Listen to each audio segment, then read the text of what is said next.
Hello, everybody. I'm Christian Wilson, and welcome to What's Still. Let's get right into this week's topics. The Los Angeles Lakers got two big additions. The Pittsburgh Steelers still remain undefeated heading into Week 12. The Toronto Raptors will be playing in a different city this upcoming NBA season, and there's a lot more. But first, let's talk about Week 11 of the NFL. On Thursday Night Football, the Seattle Seahawks beat the Arizona Cardinals 28-21.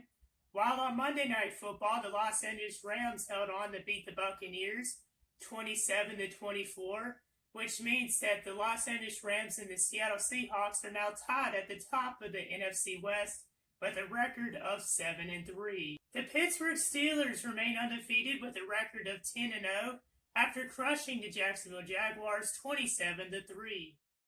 In other games, Carolina blanked Detroit 20-0. Cleveland beat Philly 22-17. Tennessee won in overtime 30-24 over Baltimore. The Colts shocked the Green Bay Packers 34-31. And the Washington football team beat the Cincinnati Bengals 20-9. The loss wasn't the only thing that hurt the Bengals on Sunday. Their quarterback, Joe Burrow, will miss the rest of the season after having his leg sandwiched between two players. Very painful indeed. And speaking of pain, the Raptors will not be playing in Toronto this upcoming NBA season. Due to COVID-19 travel restrictions in Canada and the US, the Raptors will be playing their home games in Tampa, Florida. I guess now we could call them the Tampa or Tampa Bay Raptors. Also in the NBA, the draft was this past Wednesday. Guard Anthony Edwards was selected number 1 overall by the Minnesota Timberwolves. Center James Wiseman was selected at number 2 by the Golden State Warriors. And with the number 3 pick, the Charlotte Hornets selected guard LaMelo Ball. Now there's a lot of moves regarding trades and free agents this past week. Some of the biggest ones were the defending NBA champion Lakers adding center Marc Gasol from Toronto and forward Montrezl Harrell from the LA Clippers.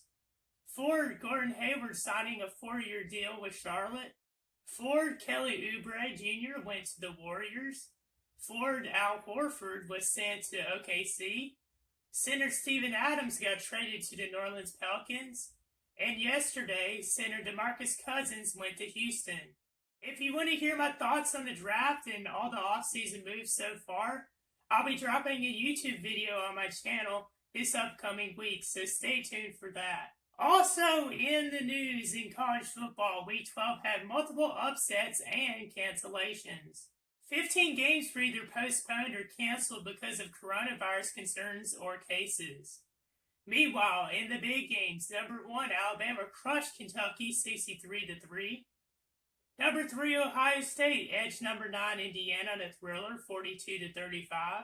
Number 7 Cincinnati remains undefeated after beating UCF 36-33. Number 10 Wisconsin was upset by number 19 Northwestern 17-7. Number 11 Oregon edged UCLA 38-35. Number 14 Oklahoma State was shocked by number 18 Oklahoma 41-13. Number 15 Coastal Carolina beat Appalachian State 34-23. Nevada beat San Diego State 26-21. And Michigan hung on 48-42 over Rutgers in 3 overtimes.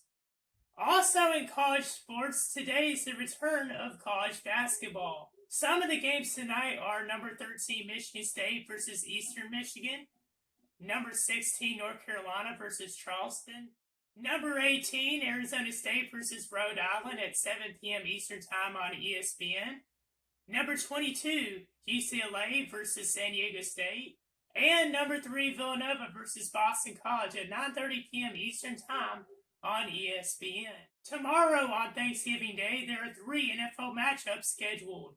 First, it's the Houston Texans versus the Detroit Lions at 12:30 p.m. Eastern Time on CBS. Then at 4:30 p.m. Eastern Time is Washington versus Dallas on Fox. And the night game is between the Ravens and the Steelers at 8:20 p.m. Eastern Time on NBC. You can check out my show each week on YouTube, Instagram, and Facebook. With this week's sports update, I'm Christian Wilson, and I hope you all have a great and happy Thanksgiving. See you on the next one.